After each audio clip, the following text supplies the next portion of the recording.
Wendy and Kurt from Resin8 Music, thank you for being here with us on the Made It in Music podcast. We appreciate you making the trek down. Y'all are busy people out conquering the world of film and TV. Thank you. Thanks for being here with us. Yeah. Why don't we just go all the way back to the beginning? Because I want to really dive in, and a lot of our listeners, I'm sure, are fascinated with how this whole behind the scenes world of, okay, songwriter writes their song, artist cuts the song, and then all of a sudden it ends up in Spider-Man or something. Like, we're going to get to all of that, but I want It happens that easily too, yeah, right? That's exactly, yeah. And there's only one person that has to say yes. I guess we can stop the interview right there. So you can start us off, and then we'll get to Kurt. But what was your very first dollar that you made in the music business? That's a tough question, actually. I think if it's the music business side of things, I got a job at a radio station right out of college. So on the business side of things. And then later on, it probably would have been when I started playing around town and, selling CDs and getting tips and stuff for playing shows and stuff like that. So you playing shows as yourself as an artist? Yeah, I would just singer-songwriter kind of stuff. Yeah, and back up in a band, little things like that where, you'd leave with $50 and thought that was a big deal. So yeah. In Nashville the whole time? Los Angeles some of the time, and then Wisconsin. Yeah. Okay, That's awesome. What about you, Kurt? So I grew up playing piano. Yeah. I started taking lessons when I was 6. And studied piano all through college. And so when I was, the summer after 8th grade, before my freshman year in high school, I answered an ad in a paper in my hometown, like a cover band was looking for a keyboard player. So I already owned my first synth, and my dad drove me to the to the audition. Anyway, I got the gig, and so I started gigging professionally that summer. Yeah. At 13 years old. So that was my first dollar. We played at a place called a total dive bar called Alibaba's in Joliet, Illinois.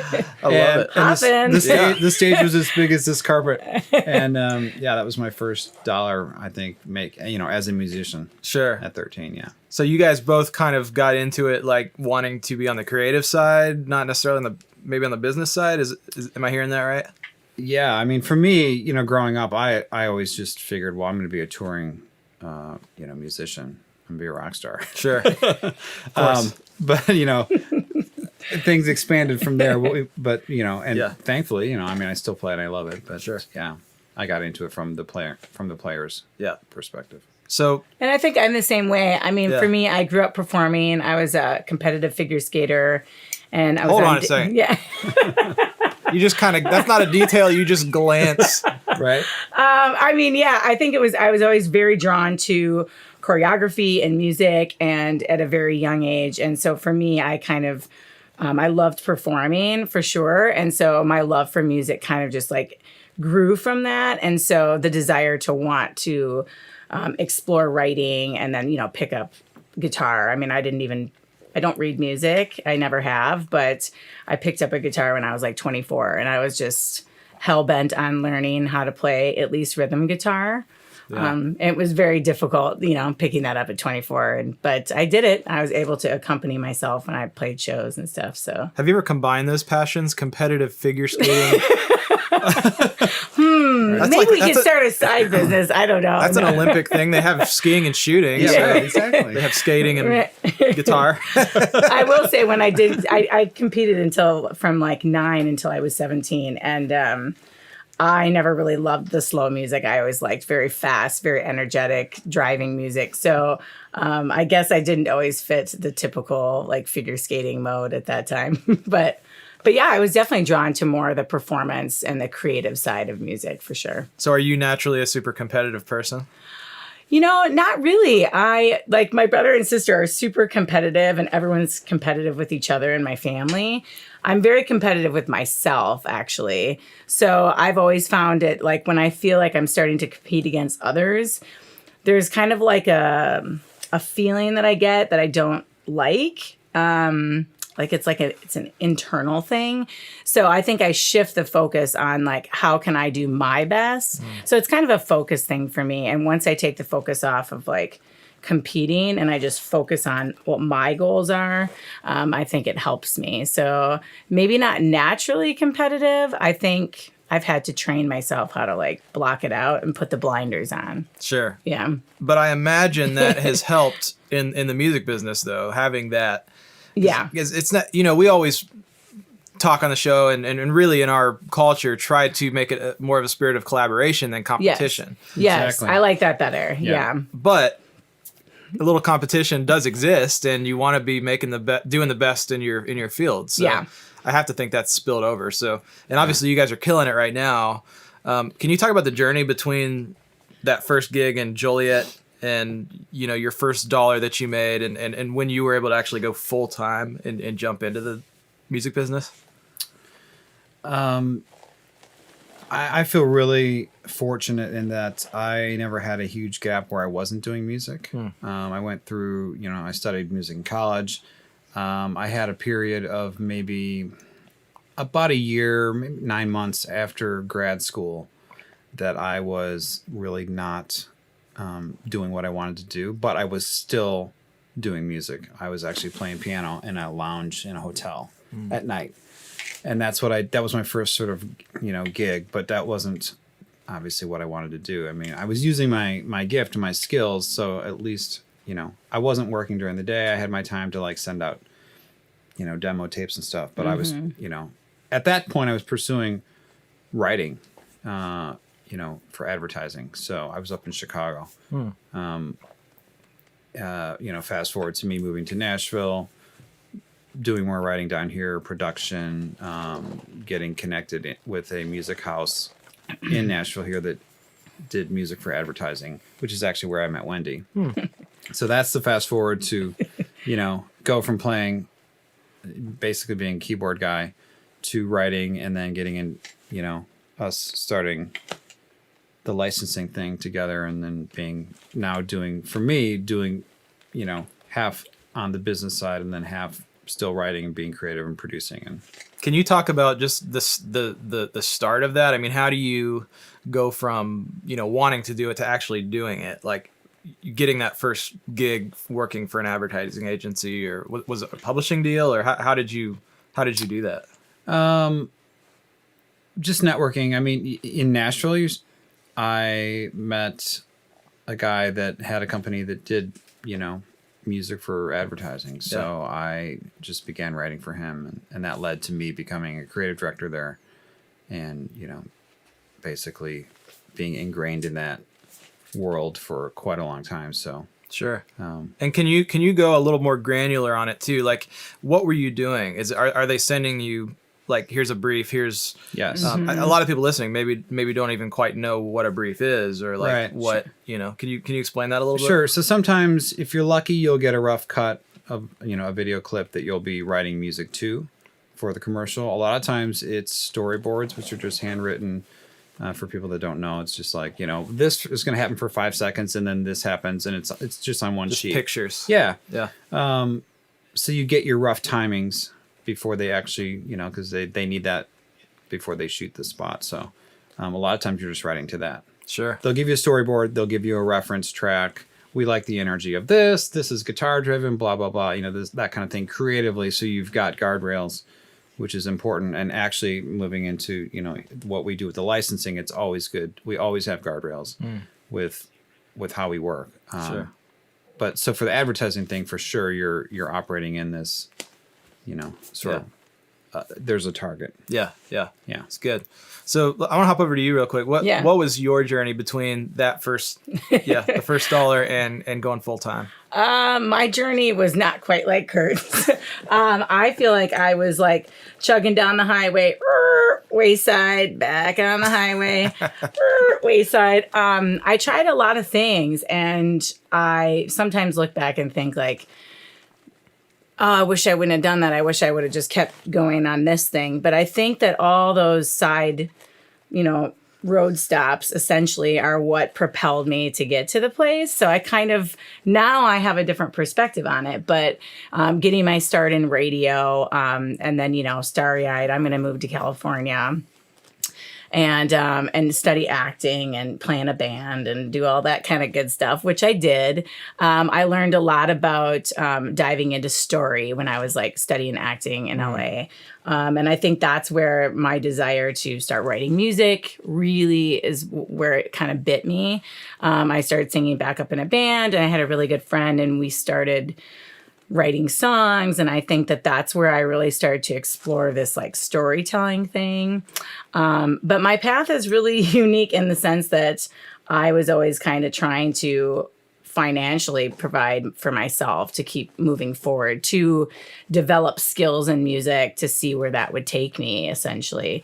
So one of the biggest breaks I feel like I had that eventually led to what we're doing right now was my resume got passed to a woman who was managing voice talent in Los Angeles. Really interesting. I was like, what's this all about? Sure. And she's like, oh, you know, we have old radio guys. I see you have a background in radio, and they do like, you know, commercials and movie trailers and you know, network promos. And I was like, this sounds really different. Okay.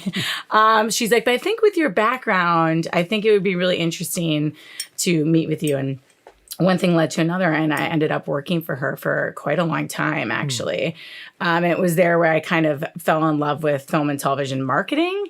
But this music bug was always kind of still there. It was like I couldn't ignore it. I don't know how else to really express it. It was like, this is almost the perfect job for me creatively, and I loved building talent. So I think that there were like foundational things that were like innate in me that I felt very drawn to, but I kept like, ooh, the music thing. And I think I thought I wanted to be an artist at that moment still. I would later come to find out that lifestyle as an artist wasn't probably the best fit for me, just as a person, because of, I think, you know, touring and the different things that I wasn't really like. And I was older when I was kind of getting into playing music and writing music. And so I worked in Nashville then, and I worked in radio again for ABC Networks. I worked for a little label. I did PR, and I worked for a PR company that basically was a catalyst to me getting exposed to music supervision. It was 2008. There was an event that I was doing PR for in Nashville called Nashville Screenwriters Conference. And it brought all these music supervisors from Los Angeles into Nashville. And that's kind of where I feel like things were starting to intersect, and I hadn't really known how that was all going to play out later. Sure. So my journey was definitely still like, I don't know, it was probably on some other like loop at that point, still trying to figure it out. And, you know, meanwhile, I was still working for that company in Los Angeles again after the PR gig. And the idea was that, you know, one day maybe I would take over this company, and working for them again for me was kind of like, all right, if we sell voiceover talent, what about also working with independent artists from Nashville and kind of merging those things together? So that idea kind of started marinating for me in 2009. But that company really wasn't interested in adding that service. So I stayed on with the company, but I feel like, again, it was this nagging feeling that I was like, okay, I'm not quite doing what I want to be doing. And there was like a sense of, you know, I just felt unsettled. I was making a great living. I loved building talent. Again, there were a lot of foundational things that I liked. And I started looking for companies in Nashville. I was working remotely with a company in Los Angeles for a couple, like 3.5 years at that point. And I started looking for companies around town that would be a good option, or other people I could work remotely for in Los Angeles, kind of bringing everything together. And believe it or not, this is a very condensed version. And what happened was, I have a friend that worked at an agency in town, an ad agency. And she was like, man, this company came in today, and they presented, and it was like, you know, they do audio branding and like music supervision, music licensing, voiceover. And I was like, this is interesting. This kind of is like what I've been looking for. And so it was a small company in Nashville that had a little office in Germany as well. And I met with the owner of the company 9 times over the course of a year. They did not have a job opening. So to all of you out there that want to do something, just keep knocking on the door, even if they don't have a place for you. More coffee? More hey, let's meet for coffee, because that's such a thing in Nashville. It's great advice, though. No, really. And advice. It was, you know, they weren't hiring. And, I always say to people, don't wait for an opening. But I actually think that that's how I've grown the business. And I'll touch on that later is like, don't wait for a brief to come in. Don't wait for things to come to you. Go get it. And I really think that mentality has changed everything for me, whether it was voiceover or wanting to do things myself. I was calling companies that I wanted to be a part of. And so they finally hired me. They had an opening and they hired me. I took a massive pay cut, but it was kind of one of those things where I was like, I was just stripped down to the bare bones and ready to go. Yeah. And I felt a fire to do it. And, I wasn't there very long before I decided, I think we should start a licensing division. And they're like, all right. I mean, it's really competitive, but, everybody was just kind of busy doing their thing there. And they're like, if you want to do it, go ahead and do it. So, I mean, I was doing voiceover casting, booking voice talent contracts, going after other new business, simultaneously trying to get artists assigned to me that, with a company that had no track record of giving anybody placements. Yay me. And so, it was very different in the beginning than how it turned out. But I will say that there was a fire there. And I don't know if it took all those years to kind of like get to a place of feeling that convicted for me. Some people find that really young. And I don't know if I just had to stumble a lot until like I just wasn't willing to do anything less than what I wanted. Again, I wish I had it younger, but something happened. But all those years, Yeah. that's the bedrock of what we're doing now. I mean, those connections and those relationships. So, Sure. It may have felt like it was. It felt like some of that, but now I'm I mean, like, oh God, yeah. it all made sense. Yeah. It's like a puzzle. Yeah. Yeah. That's so good, man. And I don't want to gloss over that just keep knocking on doors until something happens. Yeah. Or, as we say all the time, if there's no door, then build one. Sounds like that's what you kind of Yeah. I mean, I think it's like, and again, I see this sometimes in young people where they're like really convicted, like I felt later in life. And so like, but I think it was all of that knowledge and understanding of film and TV marketing. And all of a sudden that gave me the confidence, and maybe it's that Kurt started playing music when he was really young. Sure. So I do think, it kind of comes back to this, like, what are you spending time building and developing? They call Nashville a 10-year town. And that happened to me. I've been here now 12 years. And I remember when I hit the 10-year mark, everything was changing. And I kind of had to laugh. Like I was changing for you for the better. Yeah, like finally everything clicked. And I was like, oh gosh, it's so cliche. Nashville's a 10-year town. And all of a sudden I had that moment. I was at 3rd and Lindsley and with some friends, and it wasn't even for work. And they had like some sign up on the wall that said Nashville. It was kind of lit up in lights. And all of a sudden I was like, oh my gosh, I've been here 10 years. And like, wow. It just seemed kind of like, oh, I didn't really think that was like, really? It takes that long? But I think people do. People stumble and fall as an artist or whatever. And I guess that looking back now is like, sometimes I get emotional about it because I'm like, man, you do have to fail a lot to finally find success, I think. And if you're too afraid to take chances, I've taken lots of chances. Lots of things haven't worked out. But then when they do, it's like, it tastes pretty sweet. Yeah. And meeting Kurt, I was like, what a divine appointment, essentially, because our skill set, it was so complimentary. Very complimentary. And I really believe that taking that chance and joining that company was, maybe it was a blip on the radar for us in the long run, but I think that what grew there was going to be something really special, So, do you guys both feel like that's actually funny? I've never heard that Nashville's a 10-year town. Yeah, we had somebody on our podcast last season that talked about it being a 7-year, like move to Nashville, stay 7 years. Do you feel like it's a 10-year town? Is that pretty accurate to what obviously your experience? But yeah. What about you and the artists you worked with? Man, I've heard all kinds of different numbers. I mean, honestly, when I moved here, I heard who made that number it up? was a 3-year or a 5. It sounds good. There's a good alliteration. 10-year Yeah, town. right. 10-year town. Yeah, that's right. Good I like country that. song. That. There you go. I read We're that onto one something. 10 of Tennessee. I don't know. Maybe that 10 thing just comes up. I don't know. I think, I mean, to some degree, it's what you make of it.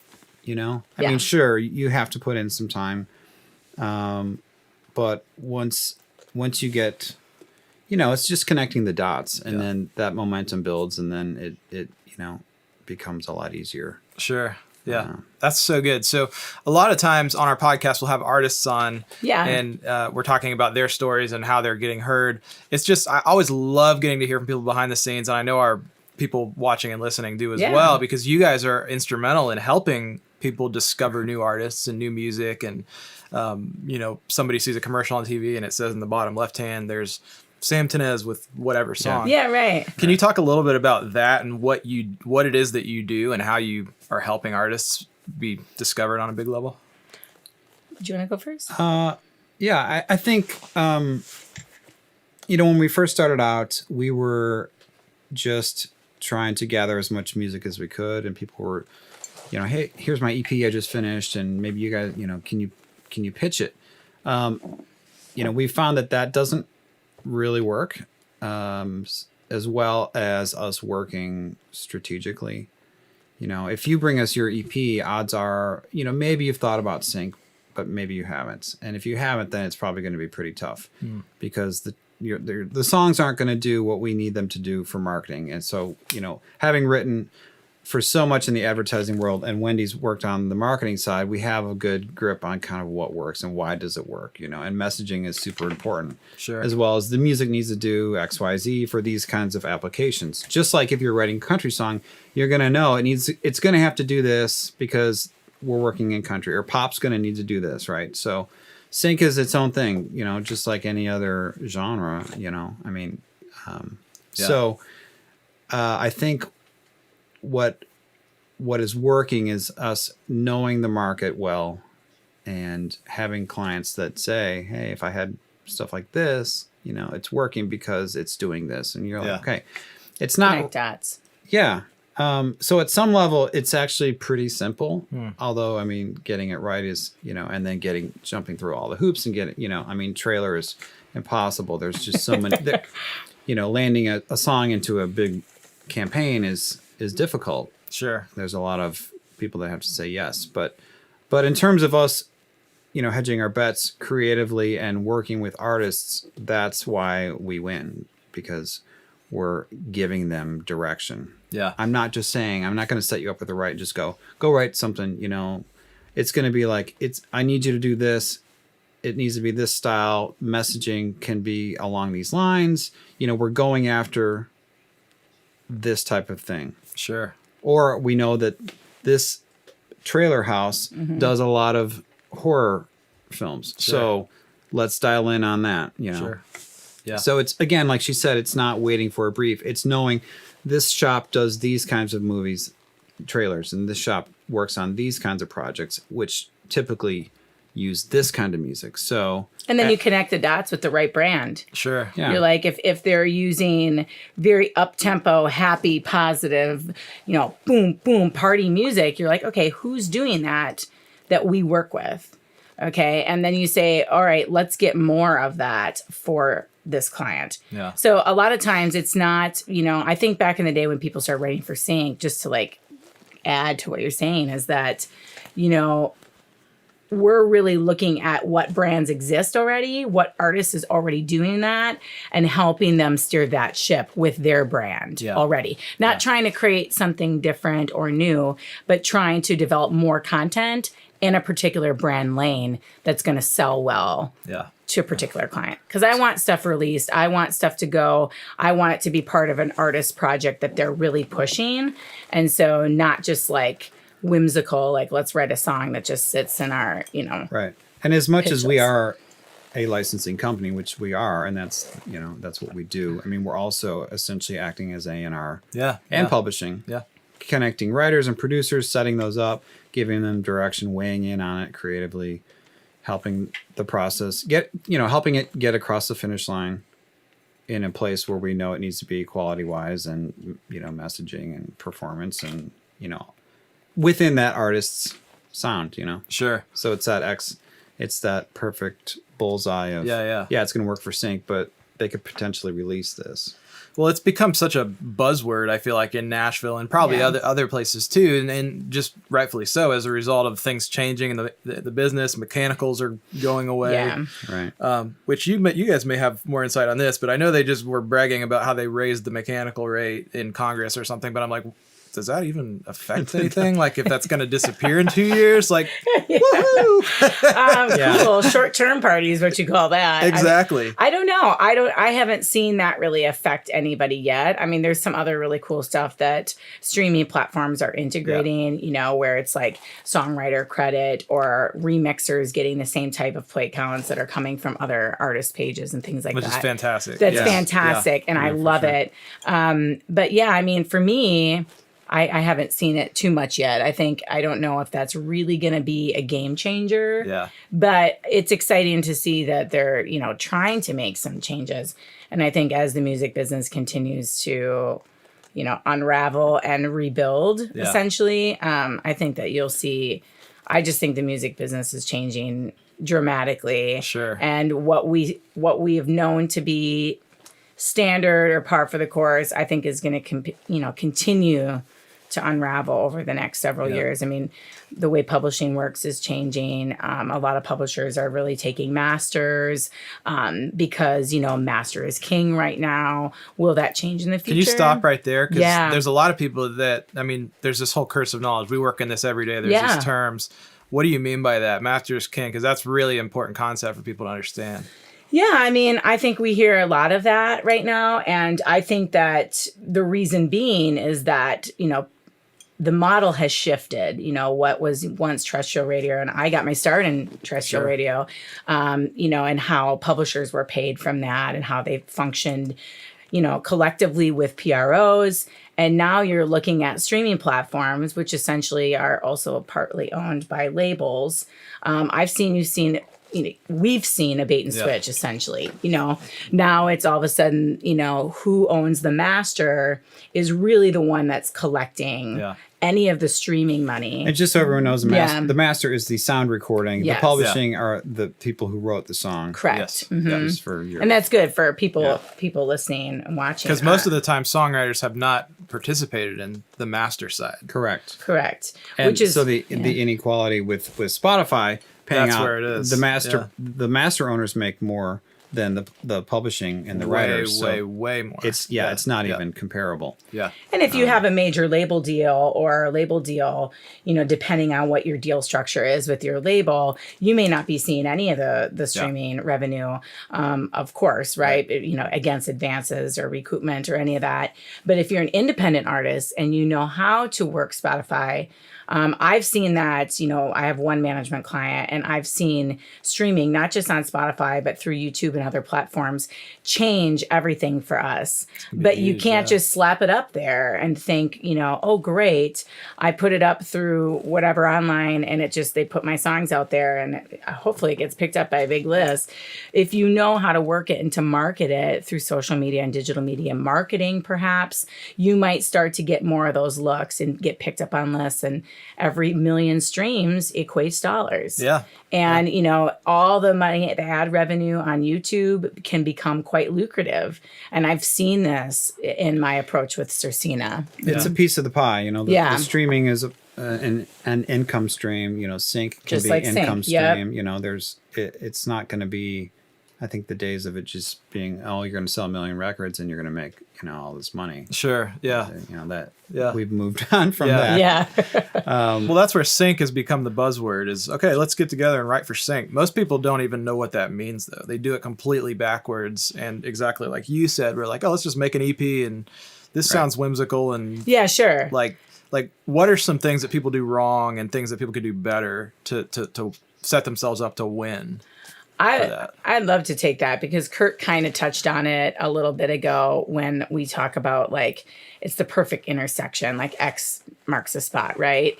And I think when we were starting to do sync with people in the beginning a little bit, like, hey, let's think we need more of this, we should do this. And as it moved on, you know, there's also kind of a backlash against sync, right? Sure. Let's say you're a major or whatever, you know, these artists are shopping for deals, etc. And it's like they're looking for other avenues, right? You know, outside of music licensing or whatever. And, oh, well, they're just a sync artist or they're just that. And I was like, well, hold on a second here. I think, we're in a unique position because we haven't just gone after film and television as far as a song in the television show or a song in the film. Again, Kurt and I's background was a lot more on the commercial marketing side, whether it's TV, film marketing, or brand specific marketing and advertising. And so the music that's typically chosen in ad campaigns, be it for film, TV, or, like we talked about commercial ad, has been a lot of music that sounds recognizable, music that sounds like it could be on top 40. And I all of a sudden was like, yes, you're going to have the dramatic, cinematic stuff. Great. That has a place, right? It definitely has a place. But let's start looking at the brands that we're working with and the music that they're making. How can we help them have songs that, quite frankly, would get signed by a label, would get played on the radio, can climb up Spotify charts, can do these things. And to me, that's what I call like the after the sync. What happens after the sync? And for a long time, people are like, oh, you don't have to, you hear this in sync world. Oh, you don't have to release it. You don't have to do this. And it's like, maybe not. Actually, a lot of our, a lot of our clients are saying, has this been released or is it planning to be released? Because that does matter to a lot of them. Right, because they obviously want the first look, probably, right? If they're pushing, you're talking about it from a label standpoint? I'm talking about from... as far as this music houses and people, from our clients, and Trailer House or network, CMT or MTV or they're any network, they're asking those questions. Yeah, it's good, man. This could be like an entire 3-4 hour. We need a part class. 2. Yeah. There should be a part 2. We should actually just have you guys like sit down intermission. And make it. But I want to jump into our full circle 5. Yeah. First question. What is the record or book you most commonly recommend to people? Go ahead. Ladies, okay, I have 2 books. And they're equally important to me. One is The Outliers by Malcolm Gladwell, which is all based on the theory that anything you do for 10,000 hours, you become an expert at, which I touched on earlier. That really was a catalyst for me. And I think about it all the time and I talk about it often. The second book is called The Art of the Start. And it's a book by Guy Kawasaki. And the book talks about, do you want to start a business? Do you want to be an entrepreneur? Go get them, Tiger. But no, it really does. It has this mentality. And there are some hard questions in there. Are you selling something that people need? And, I've been in certain situations where I've asked myself this question about companies I've worked for, this or that. And a lot of times I'm like, these are simple questions that I think if people were really asking themselves in any situation, do people need this? Do people want this? What is the need for it? And that was a big catalyst for me before starting Resin8. I wrote down all these ideas in the back of the book years ago, and a lot of it has come to fruition. Strangely, it is super creepy. So good. those 2 books. I love Outliers. I'll have to read that. I'm a voracious reader. So yeah, it's really good. Yeah. The 10,000 hours, 10 hour a year, or 1,000 hours a year in the 10-year. Yeah, there you go. 10-year count. Yeah. Well, which is why I think I was fortunate enough to like I said, I started taking piano lessons when I was 6, so I had my 10,000 hours in. Yeah. Probably by the time I was in high school, I imagine. Exactly. Yeah. Which is why at 13 I was in a band with 40-year-olds, gigging on the weekend, which is ridiculous. Yeah. It's amazing. So, favorite book or record that you most commonly recommend to people? I'm not a big book guy, but I mean, I did. Speaking of Guy Kawasaki, didn't he write Rich Dad Poor Dad? Robert Kiyosaki. Close. Okay. Another one of my favorites, though. Yeah. Another one of my favorites. I think for me, that I think for musicians, it's important for everyone, but especially for sort of musicians that are self-employed, the idea of passive income. Yeah. Just thinking, I think we all get caught up as creative people, like, oh, I just gotta keep being creative. And, there's that energy and you feel like, well, when I'm writing or, you feel like, hey, I'm doing work, but you might not be. Like if you and I are just writing a song just to write a song, like I'm probably not going to do it because again, there's no strategy. Like I love being creative, but it needs a point. At some point in your life, you have to, you've got to be smart about your time And then you also have to be like, okay, I don't want to have to physically work for every dollar. And that's not being lazy. That's just being like, hey, how can I create other streams of income? Yeah. Yeah. So good. And so the Rich Dad Poor Dad kind of like enlightened me to that. Yeah. I'm glad you brought that up. Nobody's brought it up on this podcast yet. We talk about it in other conversations a ton. It's probably in my top 5 favorite books of all time. And in fact, I met Robert on a real estate event, and he told me something personally that kind of changed my life. And it was just this simple fact of, if you feel like you're stuck, just do what you fear most. Just do what you fear most. Yeah. And for me at the time, this was 3 years ago, that was public speaking. Like wow. literally just sitting even here, this would have been paralyzing for me. Wow. So Well, you can't even tell. That's amazing. No. But so I went out to LA and worked with a voice coach and really just kind of helped get my confidence up. And so that was this is a complete sidebar, but just because I'm going down this rabbit trail, as you said, the book. So he definitely changed my life, first with a book, but then just by telling me that, directly one-on-one. So that's great. Awesome. That's really good advice. I'm going to remember that one too. And then do what you fear most. Yeah, exactly. And then my album would be, I don't know, Miles Davis, Kind of Blue. You can't go wrong with that. All right. Yeah. I love it. So a little bit of a strange question, but we'll start with you, Wendy. Do you have a favorite failure? And here's what I mean by that. Failure can become a gift if it changes your behavior or perspective on something, or if you just learn something that you're like, I'm never going to do that again. Yeah. In that case, do you have a favorite failure? I do have a favorite failure. It's easy to identify. I moved back to California a second time, and I moved out. I got some desk job, and I was there 1 month. And the day before my 25th birthday, they laid off 60 people. So I had no job. It was one day before my birthday, and I had to file unemployment. But it was at that company. And again, I just had no financial help. So it was like, all right, back to doing whatever I need to do to pay my bills. But my resume got passed to that company. And it wasn't a couple months later. But that really changed the course of everything for me. That was kind of the beginning of what would eventually come to fruition. Sure. I just was like, and then I got a ticket for not stopping completely at a stop sign the day after that. So it was a rough 25th turn.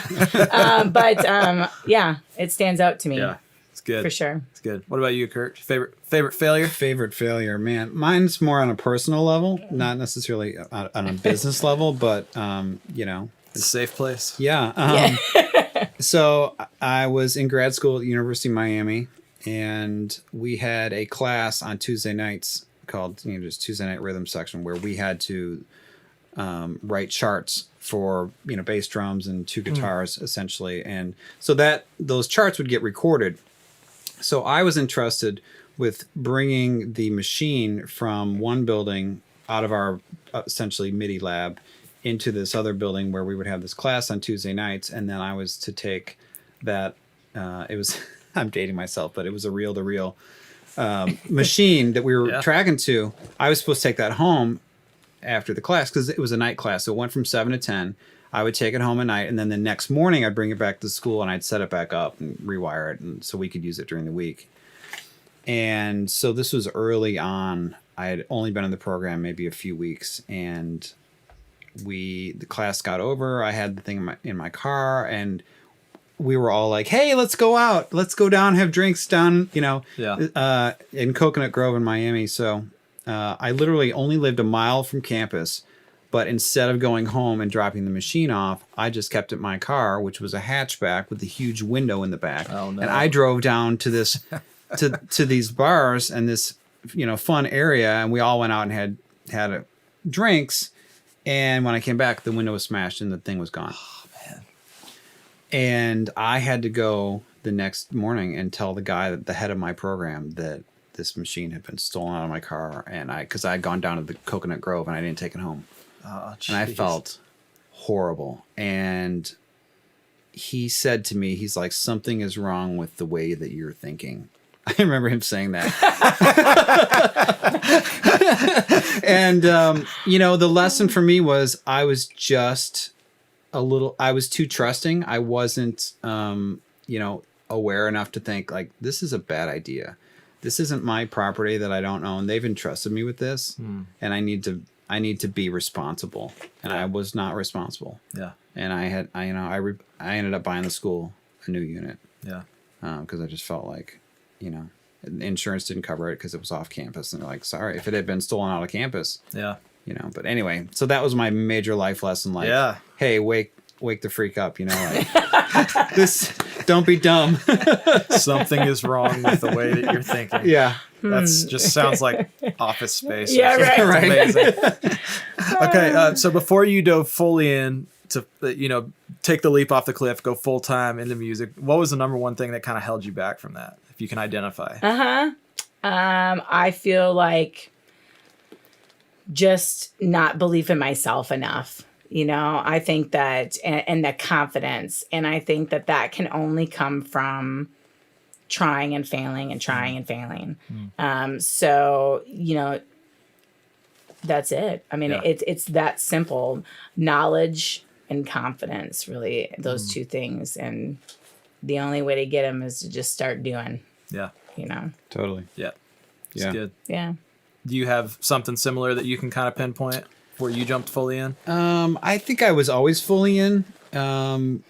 But I think it's like Chuck Norris. Yeah. Just no, I mean, I am very confident. It's not that. I was fortunate enough to always be doing music, and it wasn't like I had a day job and I was like, oh, I'm afraid to quit my day job and try to do the music. Right. I was always doing the music, but I think for me, within doing the music, I probably played it safe for too long, and I would say that I underperformed given my skill set. And like Wendy said, you just have to do it. And, if you want to be a songwriter, you need to write with other people and not be afraid of what they're going to think.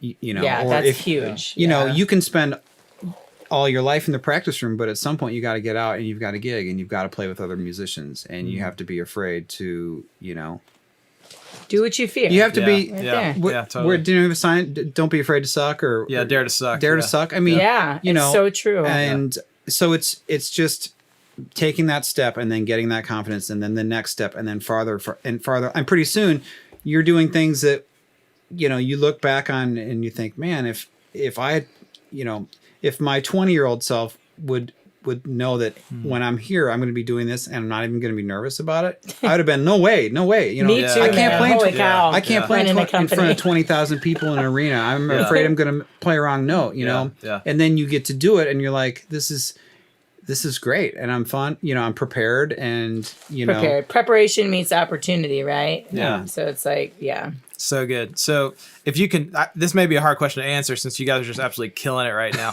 What is one thing that's working for you right now? For me, it's easy. It comes down to a word: authenticity and an intention. Yeah. It's that simple. I think about it every single day. Like, how do I want it to grow? What matters? And why am I doing it?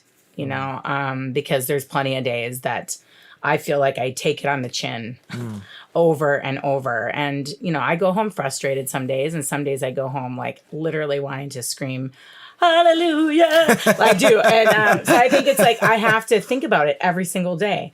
I do it because I love people. Yeah. I love music. I want to help people make money in music, and I want us to all feel creatively satisfied, and I want us to feel supported as a unit. And that means the Resin8 family. And I know Kurt knows that about me. It's culture and caring, and that's working for me. It's good. It's authenticity. Love it. Yeah. I mean, obviously, I think we think along the same lines. and which is why we worked well together.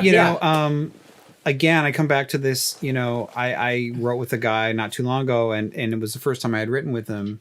And he called me a few days later and he said, I'm doing this thing where when I feel grateful, I just go ahead and reach out and let the people know. And he's like, I just want to tell you, I appreciate you reaching out to me and for us to write. And he said it felt like it had a purpose and that he doesn't feel like that a lot of times.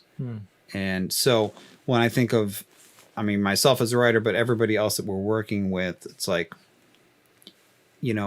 more isn't the answer. I don't need you to write 100 songs, for me. I need you to give me the right songs, and let's be super dialed in. And if that only means that I'm going to get, from some artists, 10, 10 songs a year or 7 Yeah. songs, and they're going to do some other things. Those 7 songs are going to count. Yeah. And I know they're going to work because the way we work our system, it's going to find a home. Maybe not right away, but it's not going to be a throwaway. And that song's going to be so on point, for 1, 2, 3, 4, 5 different things that we know it's just a matter of time. So we're not looking to blow this out into, thousands and thousands of tracks. We're not a music library. We're not a publisher that's just acquiring rights. It's super strategic, super dialed in. And very relationship, service Yeah. focused. Sure. And I think that's why it's working. Yeah. So good. And the full circle 5. If you woke up tomorrow and the entire business had just kind of collapsed and you had to start from square one, you could do anything, you still have all the relationships and the skill set that you have, where would you start? Rebuild. Start over. Start it all over again. Exact same thing again. Yeah. I think because for me, there's beauty in starting something, and there's also beauty in growing talent and evolving and growing together. I think that's actually more than the success. I know this sounds crazy. The success is great, but then there's an expectation and there is a responsibility when you get to that place. But that evolution and that growth and that scratching and that growing together, honestly, it's my favorite because I still remember starting with Kurt and the first placement. I remember it like it was yesterday. And it was awesome. Yeah. So I would just start all over. It's good. Good answer. Yeah. Yeah. I think, I don't know. I can't imagine doing anything else. I'm not very good at anything else.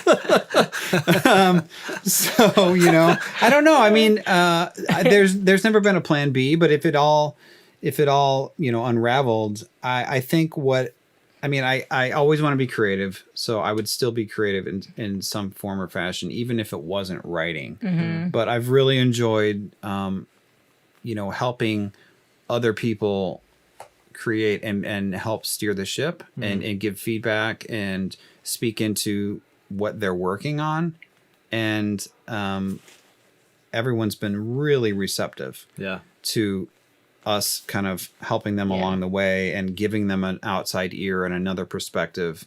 That's, I think, I'm in the unique position of doing what they do and being a producer. And not that my opinion is like, That comes through clients. Yeah. Sure. Right. Right. But they're always really pleased to get some feedback and to have some ideas in terms of arrangement or even mix or, just, or big picture stuff. Yeah. If you just change this one word, it shifts the perspective from I to we, and that's going to work better in sync. Yeah. Simple things like that they might not think about. Sure. Right. Sure. It's good. It's awesome. So you guys obviously are, I'm sure, inundated with, people wanting to work with you at this point. Is there a way that people can kind of discover you? You have a website people can find you at, social media? Yeah. We're actually about to launch. We are actually. site. The new website's launching next week. And so what you can do there is you can actually submit that you want to get in touch with the company. We'll review the information, and if we feel like your music is something that we want to do or work with, or we'll reach back out to you. So there's definitely a new submission process on our website, kind of like inquiries, because we do get inundated quite often now. And for me, it's not always if I love the music, because I love so much of the music. There's so much talent in Nashville. But it's also about, is it going to add something to the roster, to the family? That's different. That's different. Sure. And needed. and also, exactly, Kurt said it. It's different and needed and complementary to what's there. Again, we really want to keep it boutique. Sure. That's intention, and that's an authentic place for me. Sure. And so I value the relationships. I don't want it to be, this is a number, not a person. Yeah. There are other And- companies that are in. That have grown so big, and that's fine. They you do know, what it's a- we do, but you're on their website and you're scrolling and scrolling. There's so many artists, and I just there's no way that we could be as involved Strategic, yeah. and strategic No. with if we had 100 artists. It's just not going to happen. And so it's working really well, and we're not looking for 1,000 other. No, You can't I imagine, I'm sure, at this I'm always point. like, how we would grow, is more along the lines of, more opportunities that we're getting from clients. But as far as like the circle of artists that we work with, it's like, that is going to always stay pretty lean and mean. Sure. And there will be some evolution with that, with people and stuff, or lots of collaboration. Sure, Lots sure. of collaboration with other companies and things like that. But I'm not interested, and neither is Kurt, into growing into something where we wouldn't be operating in the place that we feel so great. It would become every day. unmanageable. And we just wouldn't be happy, Right. doing that. So Yeah. So good. Well, you guys are busy. Thank you for taking the time to Yeah. stop by and be on the Made It Music podcast. Wendy and Kurt, Resonate Music. What's the new website address? it's resonatemanagement.com. Resonatemanagement.com. Very cool. We'll post it in the Okay. show notes and the links and Yeah. everything. Awesome. So thanks for being here today. Yeah, Thank you. thanks. Yeah. It was awesome.